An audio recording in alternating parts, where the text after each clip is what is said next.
bater um bate-papo hoje com o LED, ou Led Nilson, tá? Administrador da página Gospel 8090, ou Revival. Ele vai falar aí a pronúncia correta dele como dono, como administrador. E... Ei! Rapaz, bom dia!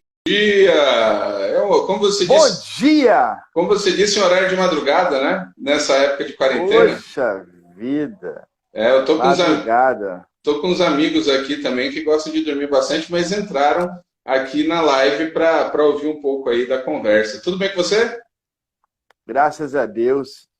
Uma alegria muito grande estar com você aí, rapaz. Joia, tá me ouvindo bem? Tá tranquilo? Ouvindo muito bem, estou ouvindo muito bem. Show de bola. Pois bem, Led, seja bem-vindo aí. Nós conversamos há um tempo atrás a respeito dos projetos, né? Eu já tenho um tempinho que estou aí com a página no Face, no Insta é mais recente, mas falando de história da música.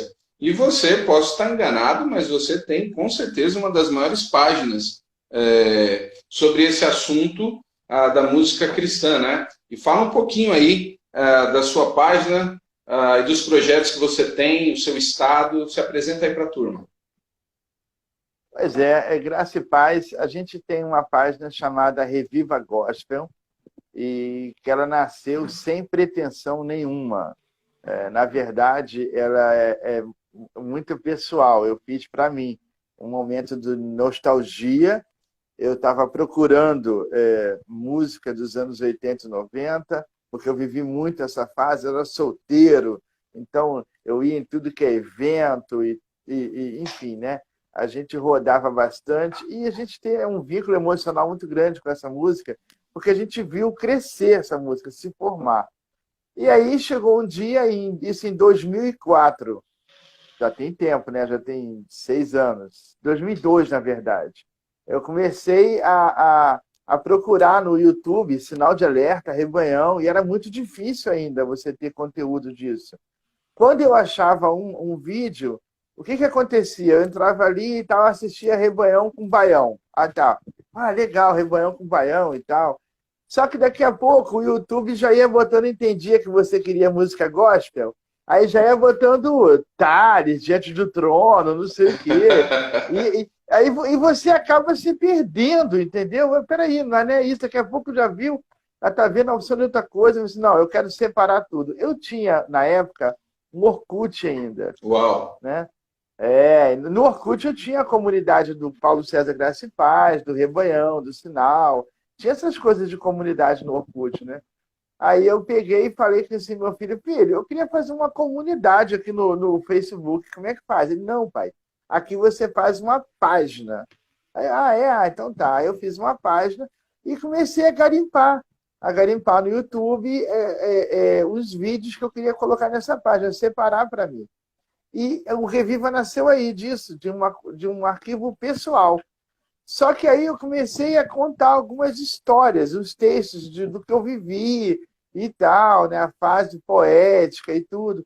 E minha esposa viu viu essas postagens, ela falou assim, nossa, isso aqui é muito bom e tal. Pô, vamos divulgar isso. Eu falei assim, não, meu amor, estou fazendo para mim, porque quando eu estou com nostalgia, eu entro na página, fico vendo e tal.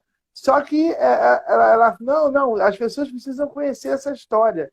E aí eu comecei a divulgar, pedir os amigos para curtirem, né? Graças a Deus a gente tem bastante amigo. E aí eles deram uma força.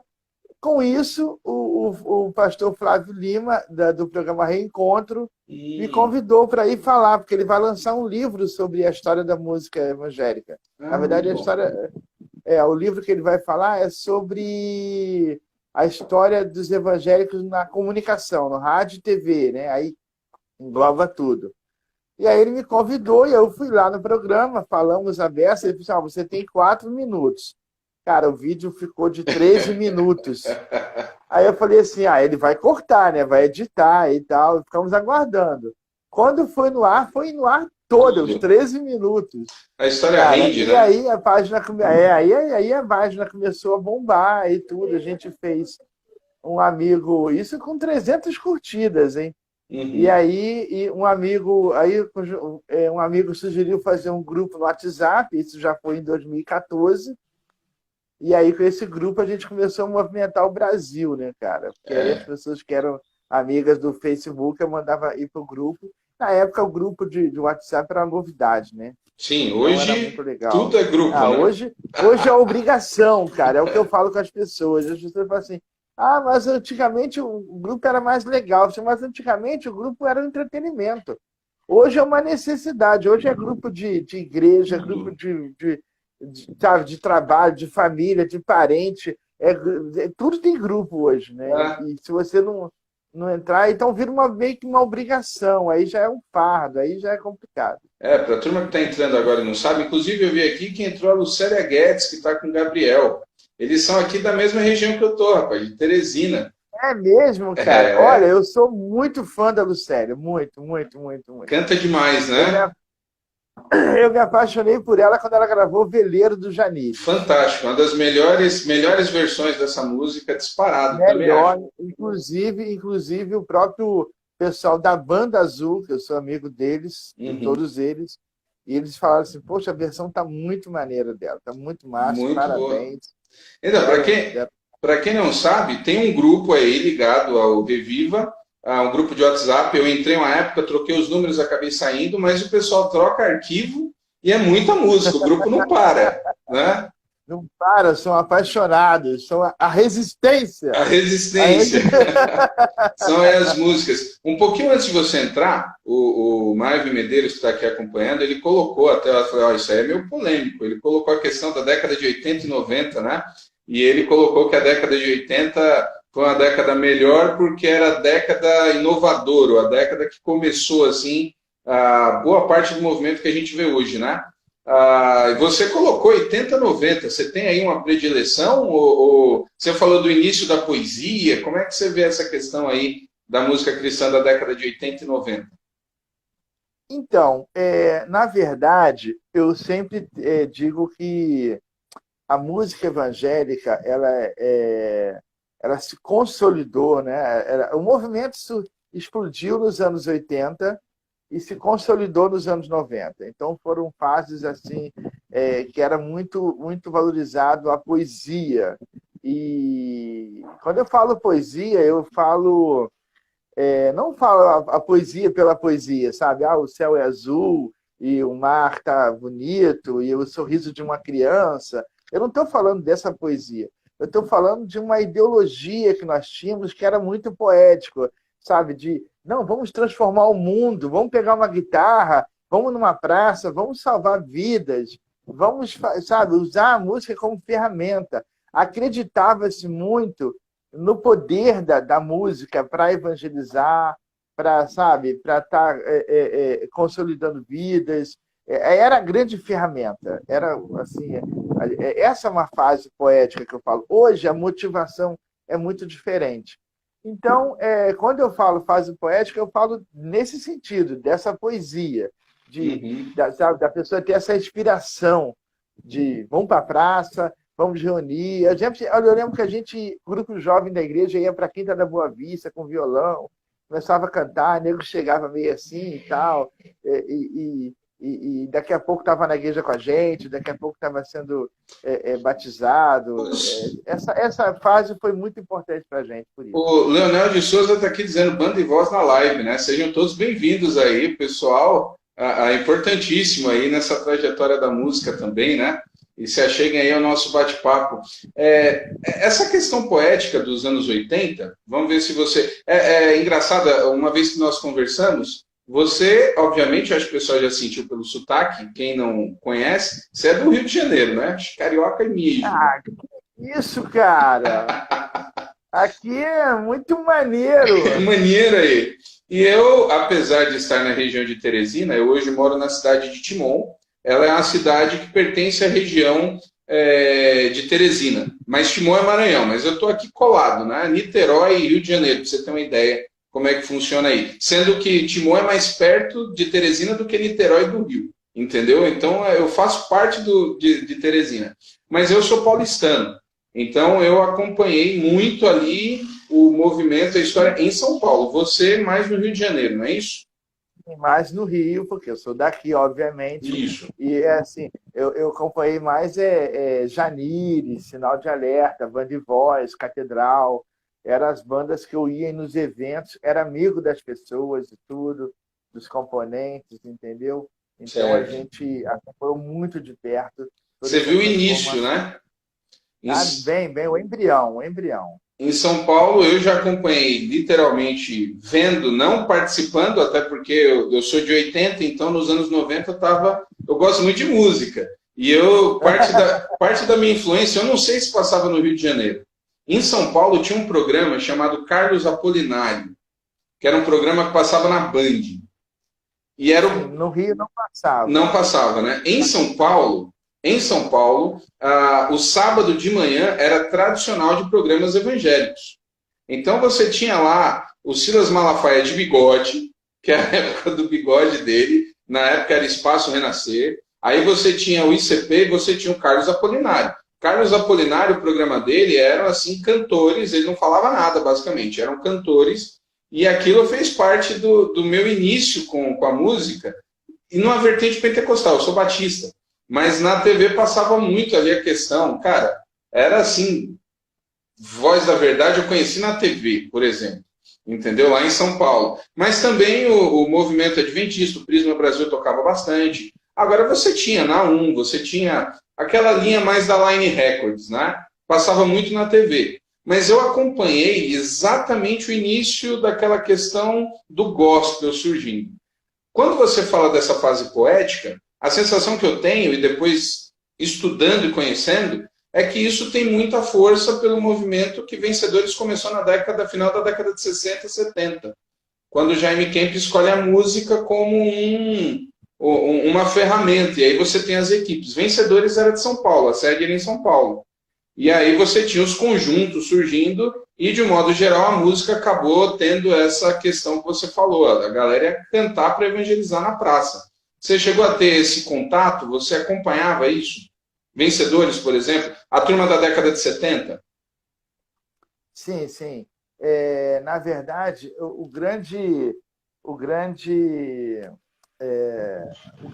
como é que eu posso dizer?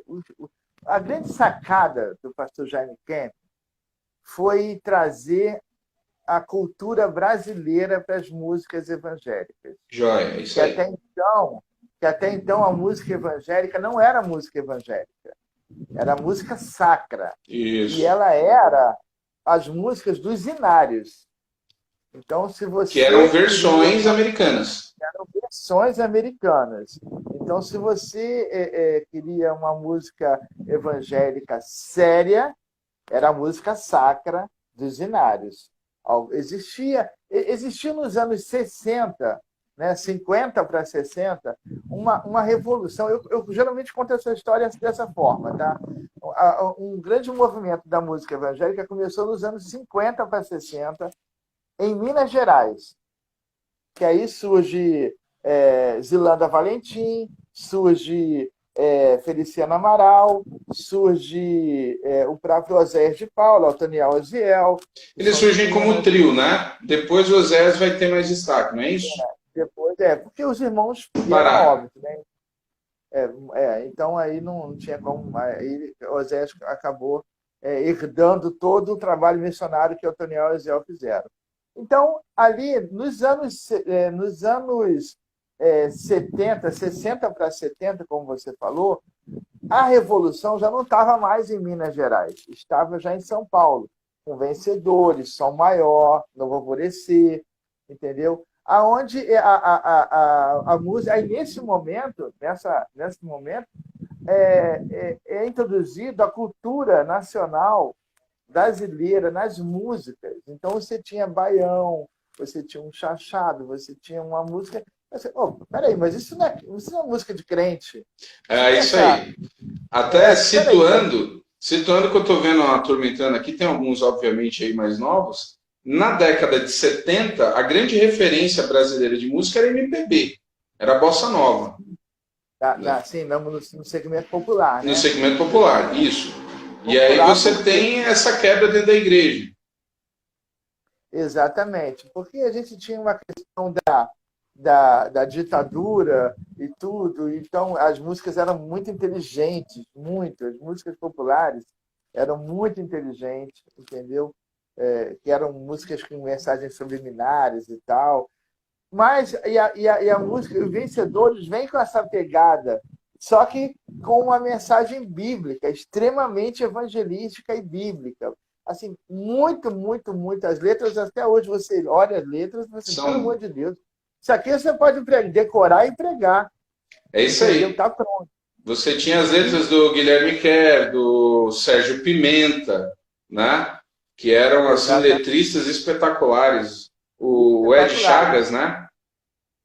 Sim, sim, sim. Volou, o próprio Volou, né? E E isso tudo. Bem, também. então, assim, aí nos anos 80, aí a revolução já vem para o Rio de Janeiro, Ok. aonde o Janires, que vem de São Paulo para cá, inicia um processo evangelístico junto com a igreja, com a Maranata, mas a Maranata não é essa que tem hoje no Brasil mais. A Aqueles... Maranata vinda de fora. Era a Maranata do Paulo César Brito?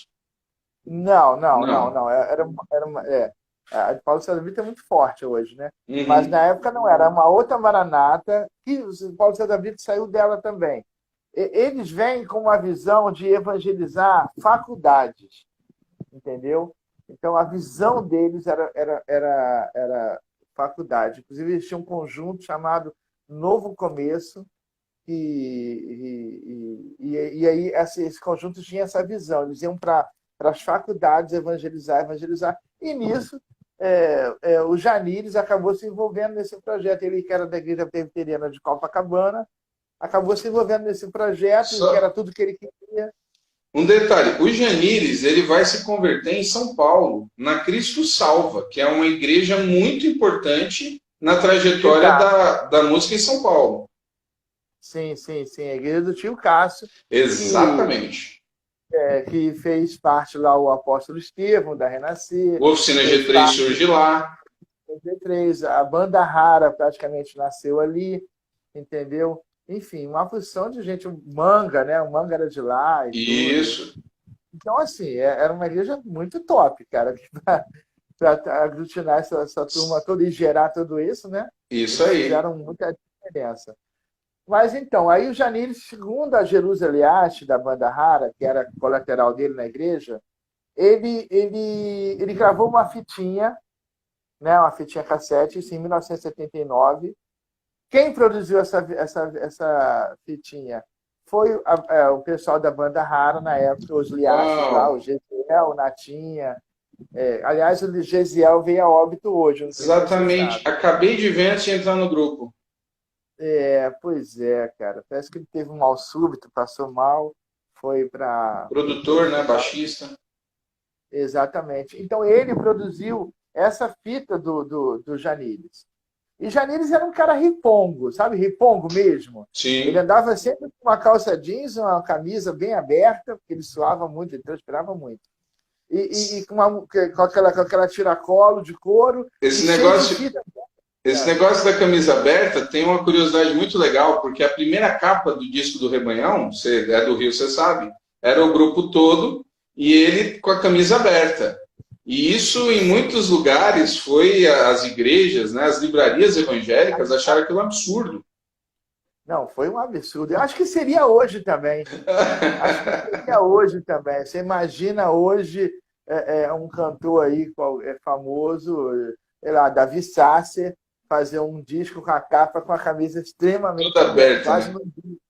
quase no umbigo aberto, com os peitos cabeludos aparecendo. É bom não dar Realmente. ideia, viu? É bom não dar ideia. Hoje em dia o povo tá meio assim, vai que alguém acha Acho que alguém acha legal, né? Eu vou fazer igual o Janires, aí, né? Só que a complicado. capa foi, só que a capa foi censurada. Na segunda tiragem já não tinha mais, tinha Isso. É uma o primeiro. tarja. Acho que é o mais doce que o mel, não é isso? Isso, mais doce que o mel. E aí, então, nessa revolução, aí nasce a banda Fé também, né? Que é a banda Fé do Silas Lima, do Gerô, que gravou o Primeiro Amor, a canção do Aurélio Rocha, que veio a óbito semana passada também, né? Então, aí veio Silas Lima com a banda Fé, Aí começaram a surgir as bandas, né? E aí começou a ter um movimento. E aí entrou também a conversão da atriz Darlene Glória, a Helena Ah, Brandão.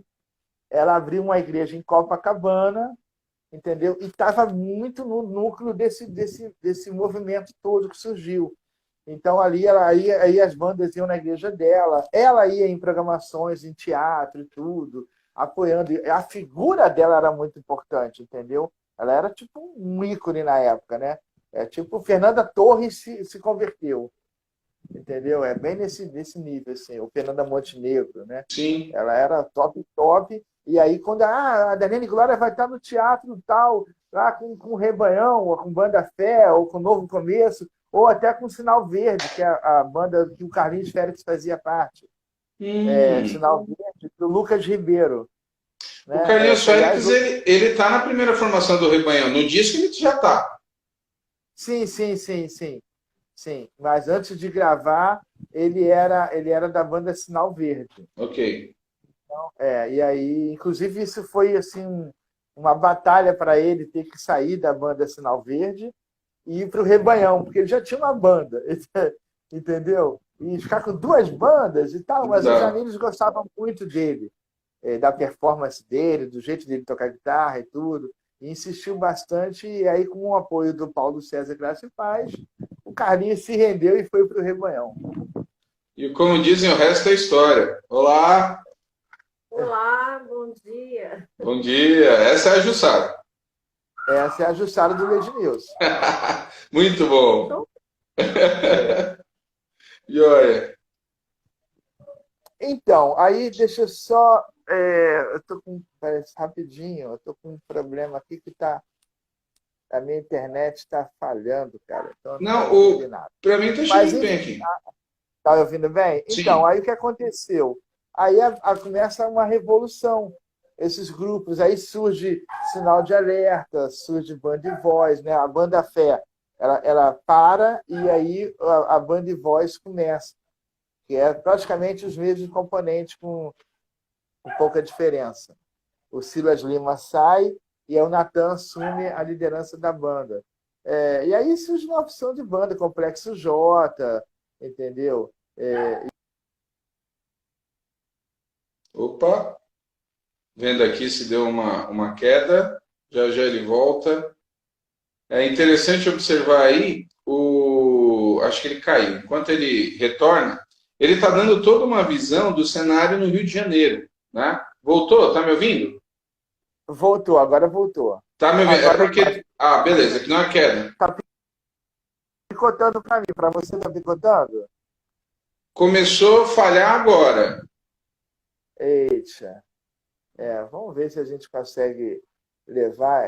A internet está muito. É, tem oscilado bastante. Eu escolhi esse horário porque eu estou vendo que ele tem menos lives assim. Ó, começou a cair agora, deu uma oscilada. Ah, enquanto ele melhora a conexão, eu estava dizendo aqui que ele está dando um panorama no Rio de Janeiro. E como eu estou na região do Nordeste, o pessoal aí de outros lugares, eu estou aqui falando, tá me ouvindo? Tô ouvindo, agora eu tô. Estava até comentando que você está dando todo um panorama do Rio de Janeiro, né? E aqui no Nordeste, o Rio de Janeiro influenciou muito mais do que São Paulo. Apesar da questão gospel explodir em São Paulo, o Rio de Janeiro, a música do Rio de Janeiro, influenciou muito mais todo esse cenário no Nordeste. Pode continuar aí, estava falando da explosão das bandas. Isso. Só que nesse tempo era tudo muito amador, o Ok. Ramon. Era muito amador. Era o pessoal, sabe? Janires tinha o violão dele, Ovation, que o próprio Gesiel Liache que deu para ele, aquele violão Ovation dele. E aí ele tinha aquele violão, e às vezes não tinha alça, cara. Ele botava um fio para segurar. Ligava o violão num tremendão da Giannini. Isso na praça, da Carioca, velho. As coisas eram muito, Janine. muito. Era tudo muito, muito, sabe, muito amador. Então, acho que a gente vem de um histórico de bumbo na praça, né, cara? É isso Violão e aí. bumbo na praça e tal. Aí, de repente, o Rebaião chega com conjunto, né, e tudo, mas era muito amador. No final dos anos 80 para 90, aí a coisa começa a se profissionalizar, porque as gravadoras começam a investir pesado em profissionalização. Aí a gente já tem eventos como o SS da Vida em São Paulo, História em São Paulo, é uma revolução que é imensurável, né? Não dá para medir o que aconteceu em São Paulo nos anos 90, porque nesse momento, aí eu acho que a grande diferença dos anos 80 aqui no Rio de Janeiro para os anos 90 em São Paulo é que nos anos 90 se tinha uma estrutura de mídia que no Rio não tinha nos anos 80. Né? O Essa Apóstolo estrutura... Estevão, ele tinha o clipe gospel, ele tinha um programa na Rádio Imprensa, FM. Ele tinha a rádio, na verdade. A Rádio Imprensa FM, eu lembro bem disso. Era Imprensa Gospel FM, né? Na época que ele pegou, foi a primeira rádio,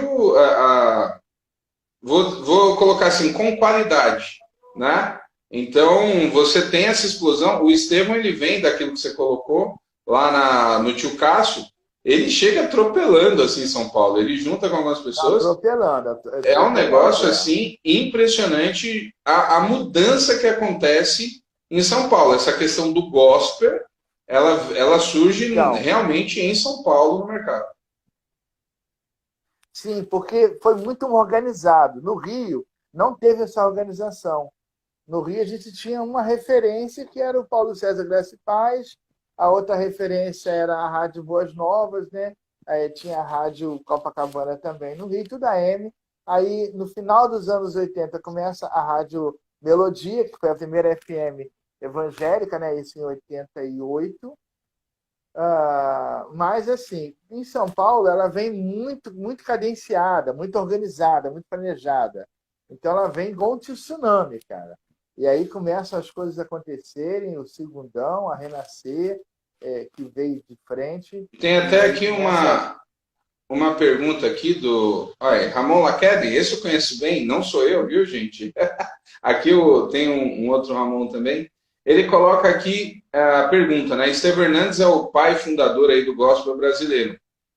Não sei se você tem essa visão, mas eu acredito que em termos de mercado, o Estevão Hernandes é aquele que vai consolidar o nome gospel como segmento, né? A curiosidade é que eu estive conversando com a Bud outro dia desse. Ele está no Rio de Janeiro agora, ele é um bispo primaz da Renascer, aqui no Rio de Janeiro. E eu tive a oportunidade de conversar com ele, até porque eu admirava muito ele, né?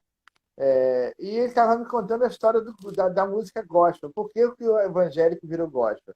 Primeiro eu te falei que a música não era evangélica, a música era sacra. Isso. E quem popularizou ela como evangélica foi Josias Menezes, no programa Peça o Seu Hino Preferido. Ele pegava as músicas de cantores que não eram do Inário e começava a popularizar na rádio.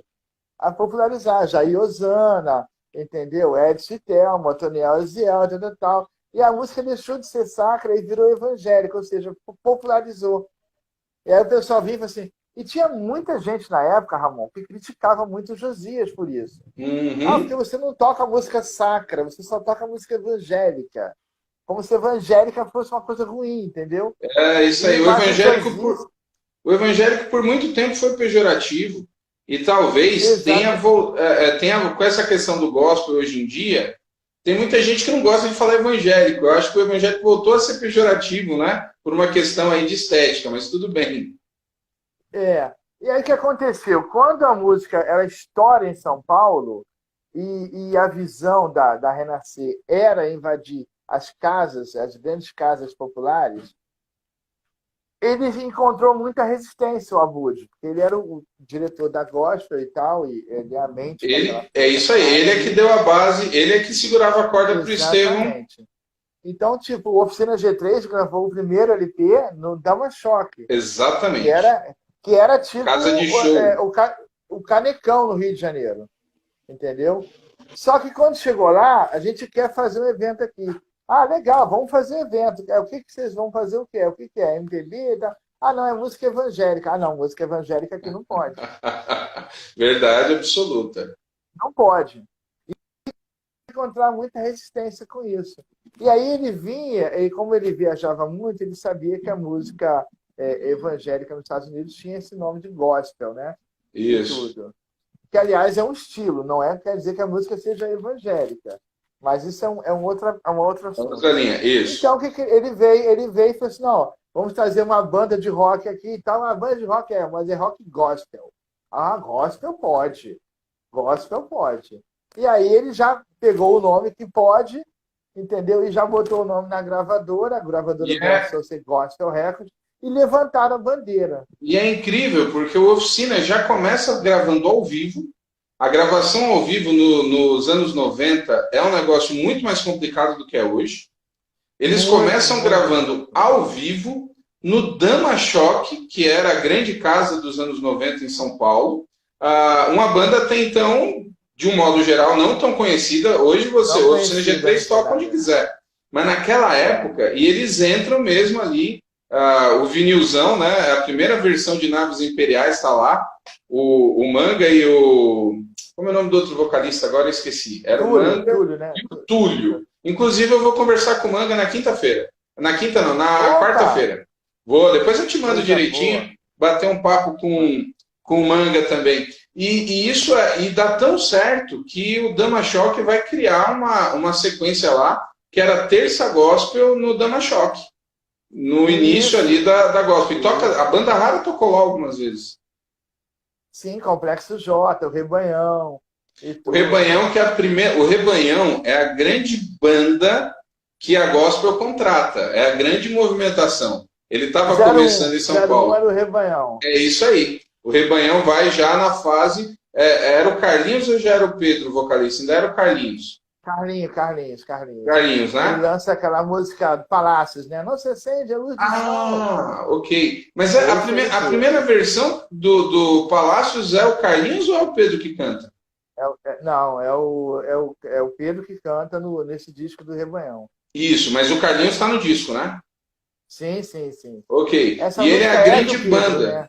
Essa música tem uma curiosidade. Ela ia entrar no LP Um Novo Dia, lançado pela Poligram, um disco anterior. Palácios ia entrar ali. Só que ela foi retirada por pressão da gravadora, que queria que eles gravassem uma versão.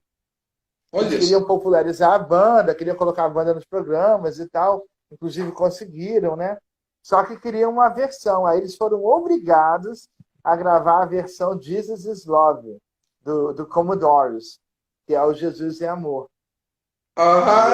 E aí tem outra questão muito maluca assim, dos anos 80 e 90, porque hoje a gente vê as gravadoras, você tem gravadoras aí seculares com divisões gospel. Mas nos anos 80 você já tinha a Polygram, que era na época uma multinacional, a Continental. Sim. Eu lembro que o disco do Álvaro Tito, Não Há Barreiras, ele sai pela Continental, que é talvez o maior sucesso do Álvaro Tito, que tem Não Há Barreira, é esse aí, né? E era de uma gravadora secular, isso lá nos anos 80, final dos anos 80, começo dos anos 90. Depois o mercado muda, né? Começa a enxergar o mercado evangélico como algo interessante, né? E aí grava Álvaro Tito, grava Zé de Paula, Edson e Thelma e o Rebanhão. Isso, Edson e Thelma da Assembleia, não é isso? Isso. Eles são, lembro aí, tinha umas tias que ouviam bastante, Brasa Viva, acho, se eu não me engano, era Edson e Thelma. Isso, muito. Brasa Viva, Deus Vivo. Isso aí. Aí tem um detalhe. Você tem a gospel começando a montar aí o mercado, mas nisso você tem algumas bandas que não vão para gospel. Em São Paulo você tinha uma banda muito grande em São Paulo que nunca chegou a participar da gospel, que era o Kadosh. Que eu não sei mas o Atos 2 participou da gospel. Porque tem a divisão. Mas o Kadosh você vai... Isso. O Kadosh, você tem pessoas, você tem o instrumental do Kadosh, vai todo pro Renascer Praise. Mas o Silas ficou com a Bom Pastor ali, eles fazem o Kadosh ao vivo, depois Em São Paulo tinha um Kadosh que participava, tocava, mas não era da Gospel Records. E no Rio de Janeiro você tem também, aí você tem Catedral, né? O Catedral no final dos anos Aqui 80. tinha MK aqui no Rio de Janeiro, com Catedral, com Band de Voz, com Novo Som, entendeu? Então, mas o Catedral vai para MK já no fim, acho que a partir do sexto ou sétimo disco, e até aquele primeiro deles de 5 anos, não é MK. Eles têm uma história de MK. Sim, eles eram da Pioneira, que é a Pioneira. gravadora do baterista, do Guilherme Morgado. Guilherme Morgado era o dono da gravadora. Assim, o Morgado pai, o seu Morgado, ele tinha várias livrarias evangélicas, que eram chamadas de Pioneira Evangélica. E aí, nos anos 80, começa a gravar discos também, entendeu?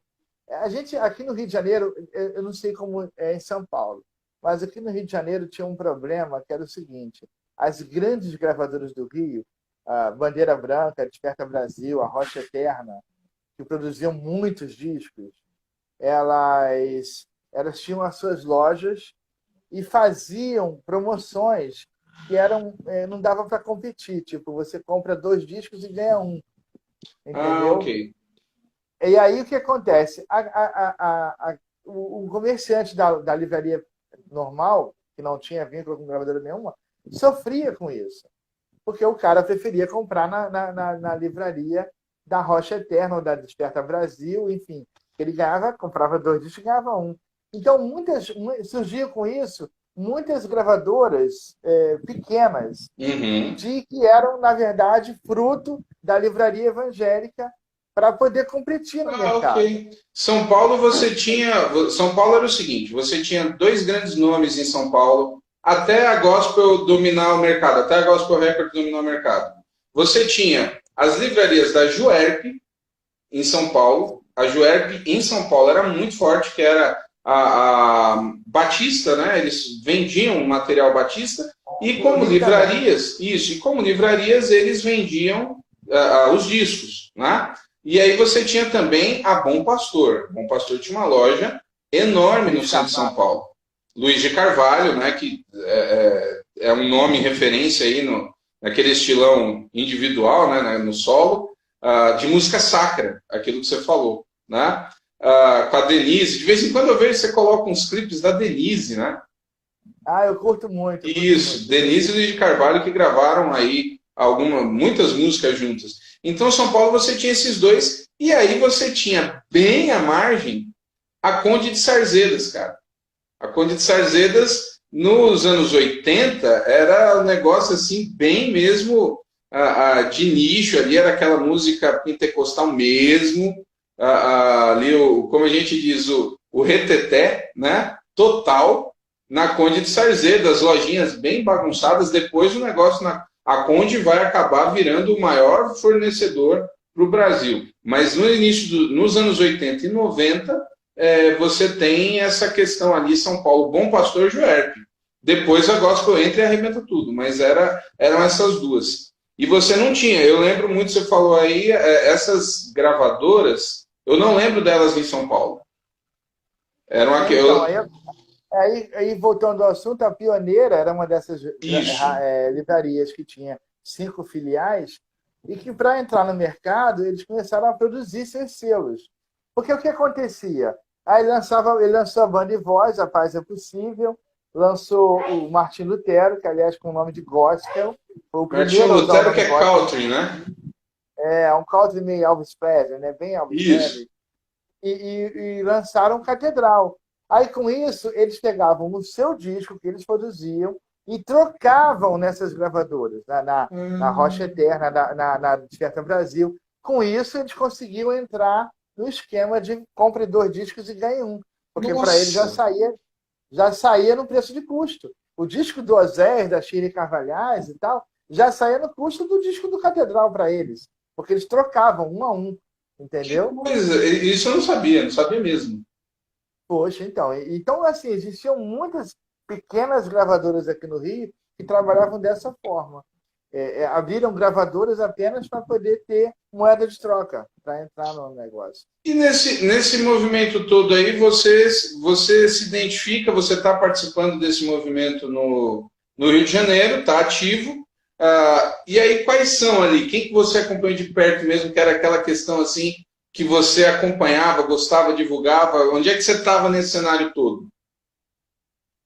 Cara, assim, muita gente pergunta assim, se eu era músico, se eu tinha banda, assim, não sei o quê. Nada disso. Eu sempre fui plateia. Eu era tipo seguidor mesmo. Eu tinha Paulo César na Quinta da Boa Vista, eu estava lá. Tinha Rebanhão na RBN, eu estava lá. Tinha Sinal de Alerta tocando no Sesc, eu estava lá. Entendeu? Eu fui muito seguidor, muito público. A minha visão é de público, é de plateia, entendeu? Então, quando eu falo meus textos, eu conto uma história e tudo, eu sempre faço essa referência desse prisma, entendeu? O que enriquece muito, porque o leitor acaba se identificando, porque ele também estava ali de público, né? E tudo. Então, assim, as bandas que eu mais curtia eram Rebanhão, obviamente, Sinal de Alerta, que eu era tipo seguidor de Sinal de Alerta mesmo. Alguns me chamavam na igreja de Sinalete. Olha o Sinalete aí. Ó. Qual seria para você o grande marco do Sinal de Alerta, assim, a grande música? Cara, como eu sou muito fã... Todas você gosta, mas... Todas eu gosto, mas assim, a música Creio, né? Creio é o grande sucesso do Sinal, né? Creio no Deus que pode. Isso. Tudo. Eu vim conhecer Sinal de Alerta no Nordeste.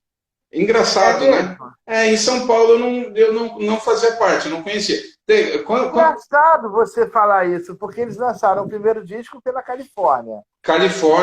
Nossa, Califórnia antiga. Califórnia Grupo chama Viva, lembro bem deles. Isso.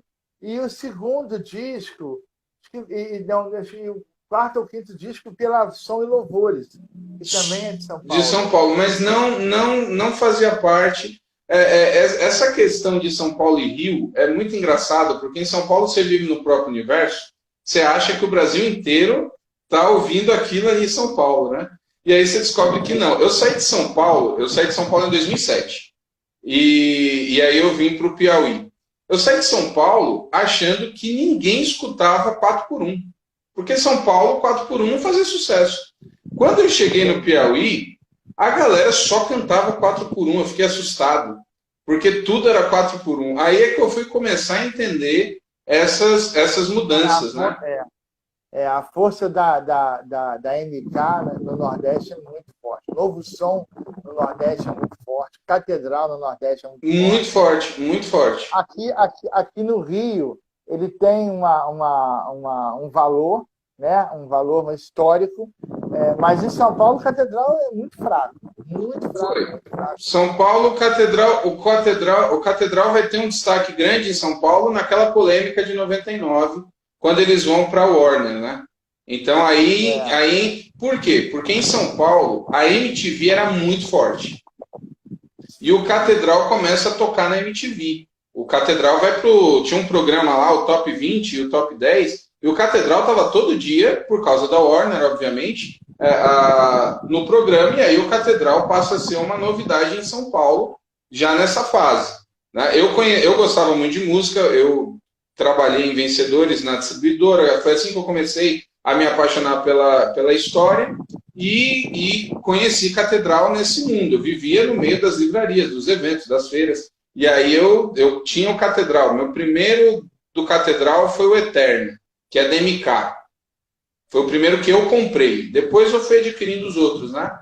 Mas tinha essa questão. Então, em São Paulo, o Catedral entra de verdade para todo mundo ouvir, que é de 99. Já no segmento não gosta, né? Já no segmento. E aí já vem com a polêmica. Porque em 99 a internet... Criaram uma teia para eles. Cara, isso. E eles não ganharam na justiça essa questão. Mas, assim, é difícil você... Foi um negócio... Em 99... Tem gente que me aborda falando assim, você toca a Catedral, eles foram no Jô Soares e negaram Jesus. Ora, velho, pelo amor de Deus. Se você viu, Não, eu vi no dia lá, eu vi, cara, você viu mesmo, cara, tem certeza que você viu. E eles nunca foram, né? Foi. Ah, não, mas o irmão da minha igreja viu, meu primo viu, ninguém viu. É engraçado, a gente tem aí já o início da era das fake news, né?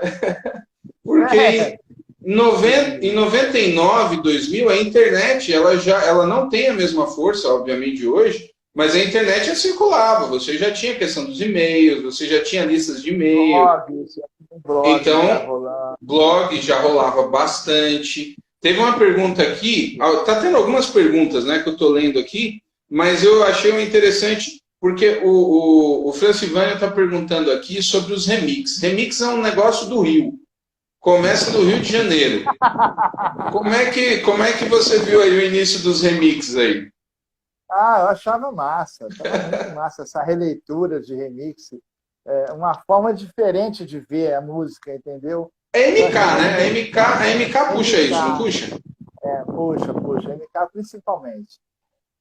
A Marina curte muito remix também, então ela Isso, né? acaba passando isso para a leitura da gravadora. E eu acho muito maneiro, acho que é um momento, entendeu? Um momento de festa e tudo, você tem gente que fala assim, porque estragou a música. Não, não estragou, é uma música contada de uma forma diferente, de uma outra leitura. Eu acho muito válido. Acho válido. Eu gosto muito. Isso. Gosto de todos eles. A, Não estão na minha set list, entendeu? Mas se tocar, a gente ouve. É legal. entendi. Acho Você, numa festa, você, tem um ambiente, entendeu? Tem um ambiente para isso. entendi. Você citou muito aí a questão das bandas. A Catedral, Sinal de Alerta, o Novo Som, muito forte. A Mônica colocou aqui que no Nordeste, de fato, esse trio aí, né, a gente pode dizer, Sinal de Alerta, Rebanhão, Novo Som aqui na igreja mesmo, que eu pastoreio, tem um homem aqui, não vou chamar de jovem, ele é jovem, estou tirando sarro dele. Ele é apaixonado pelo Novo Som. É um negócio assim impressionante. O amor que ele tem pelo Novo Som. Novo Som em São Paulo também não era assim tão tocado, né? Mas aqui esse negócio é impressionante. Então você tem essa questão. Tipo, essa questão Rio e São Paulo era muito forte aqui no Rio. Por exemplo, eu conhecia a Gospel Record pelo clipe gospel. Que Porque era não na tocava nas manchete. rádios, não tocava nas rádios aqui, nada. Isso. Não tocava Oficina, não tocava Cássio Barneia, não tocava Resgate, não tocava nada disso. Quando eu descobri a gospel foi pela manchete, nas Isso aí. madrugadas do clipe gospel. É isso E aí. aí eu ia na livraria e falava assim, o que tem da gospel aí? Entendeu? É Porque na rádio impressionante. não tocava. E São Paulo estava dominado. São Paulo, assim, o sucesso que Resgate, Cats Barnett e Oficina G3 vão fazer é assombroso. Mais o Kadosh. O Kadosh também era muito forte em São Paulo, como eu falei, né? E a gospel ela tem um negócio interessante, porque quando ela diversifica e ela começa, inclusive, a apostar na pluralidade de estilos, ela leva para São Paulo bandas de outros lugares. Ela levou para São Paulo Raízes, que é de Brasília, que é aquele estilão roupa nova, né? Bem roupa nova, o Raízes. Livre Arbítrio, que é de Brasília, vai tocar muito em São Paulo também, que é pela gospel. A gospel vai trazer do Nordeste a banda Canal. Lembra da banda Canal? Jeová Jireh. Jeová Jireh. Eles tocavam Jeová Jireh e outra que fez muito sucesso, que é aquela Quem Nos Separará. Lembra dessa? Quem nos separará do amor de Cristo? Isso aí era a banda Canal, o original. Essa música depois vai tocar em outro. Vai tocar por outras bandas. Mas a gospel leva outros estilos para São Paulo. O Rebanhão também. O Rebanhão já tocava em São Paulo porque era aquela questão do movimento, né? Mas a gospel leva para São Paulo também. Então São Paulo acaba tendo pela gospel, mas as músicas de São Paulo não saíam de São Paulo. É engraçado. Saiu depois por causa que no final dos anos 90, a Gospel Records, de fato, ela tá na TV, né? É um negócio assim, de maneira nacional, é mais forte. Aí é uma rede nacional, aí não tem como competir com isso. Isso. Mas realmente existia essa barreira que existe até hoje, tá? No Rio de Janeiro. Por exemplo, eu fui morar em Campos dos Goytacazes, que é interior do Rio, 300 Sim. quilômetros, divisa com o Espírito Santo. Quando chegou em Campos dos Goytacazes, cara, eu fui conhecer Paulo César Baruch. Isso em Uau! 2007. Eu não conhecia, no Rio não tocava Paulo César Baruch, não tocava Heloísa Rosa, eu não ouvia David Keelan. Olha só, aí é o louvor profético, é o movimento que vai surgir mais no início dos anos 2000, né? O Baruch tem muita coisa pela Bom Pastor. Não, aqui no Rio não chegava nada. É mesmo? Nada. Rapaz, a gente, o tempo aqui está quase acabando. A gente ainda tem um pouquinho. A ideia original era meia hora, né? Mas esse assunto rende. Eu quero aproveitar aqui, porque o Rio de Janeiro tem um movimento bem legal também, não só o de bandas, que é as comunidades. Você tem comunidade Vila da Penha, você tem a comunidade de Nilópolis, você tem a comunidade Zona Sul, que é um movimento que vai influenciar o estilo de adoração. São Paulo também tem alguma coisa, o Sul também, mas o Rio de Janeiro, a música alcança o Brasil inteiro, né? Como é que você viu aí esse movimento das comunidades? Eu amo. Assim, as comunidades, elas influenciaram muito e eu acho que botaram uma diferença entre música congregacional e música evangélica não congregacional. Isso. Eu acho que isso, ela conseguiu separar bem. Isso aqui é música para cantar no culto. Porque tinha gente querendo cantar baião no culto, então não rola. Justamente. Na Santa Ceia, vamos cantar baião. Não, baião é uma música evangelística. Eu acho que o Catedral sofre muito com isso, né? Porque as pessoas não conseguiam entender essa questão da liberdade de você cantar algo que não fosse necessariamente a igreja. Vencedores separou isso bacana. Vencedores tinha duas linhas. Vencedores tinha a linha Louvor, que começou lá em 79. Exatamente. E tinha a linha dos discos Conceito, De Vento e Popa, Tanto Amor. Você tem lá o Viajar, você tem Tudo ou Nada. Se eu fosse contar, que talvez seja o primeiro grande sucesso de Vencedores. Mas no Rio de Janeiro, não. Ou as bandas na década de 80, 90 sofriam com essa. Tem que ser para cantar na igreja. Principalmente na virada do milênio, elas foram esmagadas. Sim. Entendeu? Quem não é. Aí virou uma regra. Quem não é louvor e adoração, queima, bota na fogueira. Não é adoração, não é de Deus. Você tem o trator, que isso aí dá uma live só para isso, né? Você tem o trator, o fenômeno diante do trono, né? Exatamente, que vem com... É um rolo compressor, é um negócio assim, impressionante. Tudo que não for igual, chora, vai chorar, entendeu? Para resistir tem que ser tipo uma oficina G3, que é uma banda muito bem estruturada. Que curiosamente foi para a MK, né? Nos anos 2000. Ela sai da MK, são as duas grandes polêmicas de gravadora, porque o Catedral sai da MK, daquela briga toda, e a MK vai e contrata o Oficina, que sai da Gospel, que era um dos grandes nomes da Gospel Records. Exatamente. Na verdade, com a saída do Catedral, a Marina tentou uma banda de rock que substituísse a vaga, né? Ela tentou uma banda chamada Semeando, não sei se você lembra, mas o Semeando não tinha a pegada de rock que eles queriam. E aí tentaram uma outra banda chamada Contato Vital. Também não sei se você conhece. Essa não, Semeando sim, Contato Vital não. Aqui. Contato Vital muito boa, por sinal. Porém, ela não estava satisfeita com o resultado do contato. E aí ela contrata o Oficina. Ela tinha tentado o Simeon, né? O Simeon teve uma passagem na MK. O Simeon chegou na MK indicado pela Oficina, né? Porque o Simeon era o top da Gospel, Cats Barnett. Entendeu? E aí ela achou que ia pegar o top da Gospel, só que o Simeon na MK não teve expressão nenhuma. Não rolou. Até porque ele nem era conhecido no Rio de Janeiro. Isso. Muita gente, quando contratou o Simeon, quem é Simeon? Quem é Simeon? Brother Simeon? É americano? Curioso, né? Aí... E ele veio com aquela pegada dele e tal, solo, né? Que é diferente do Cats Barnett. E não vingou. E foi um passe caro, hein? Imagino, classificaram. porque era algo muito intenso na Gospel Records em São Paulo. O Cats Barnett nunca mais foi o mesmo, nunca mais alcançou. Acho que os dois nunca mais. Eu acho que, olha, eu gosto muito do Cats com o Macuco, tá? Eu acho que ele tem uma presença de palco maravilhosa, mas o que é o Macuco cantando o quê fora Brother? Entendeu? Você não consegue ver ele cantando uma música que não seja do Brother. Engraçado então, que complicado isso. No auge ali, 95, porque 96... o Macuco, como carreira solo, ele não se deu bem. Não foi. Ele tinha aquela música dele, Fui Preso na Bahia, fiquei com a gincana, lembra dessa? Essa música. Maneiro, né?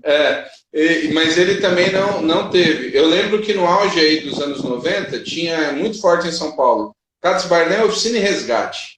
Dessas três, a banda que eu mais gostava era o Cats Barnett, que foi a que se desmontou. O Oficina G3 se reinventou. Ó, vai cair aqui, cara. Tá dizendo aqui que faltam 25 segundos. Vou encerrar aqui. Nós com certeza vamos fazer outras conversas. A gente vai bater papo. Foi muito bom. Eu agradeço aí todo mundo que... Me sigam no meu Instagram, porque eu vou estar fazendo live durante a semana, à tarde. Show de bola. E aqui no História da Música Cristã também. Agradeço aí, vai cair.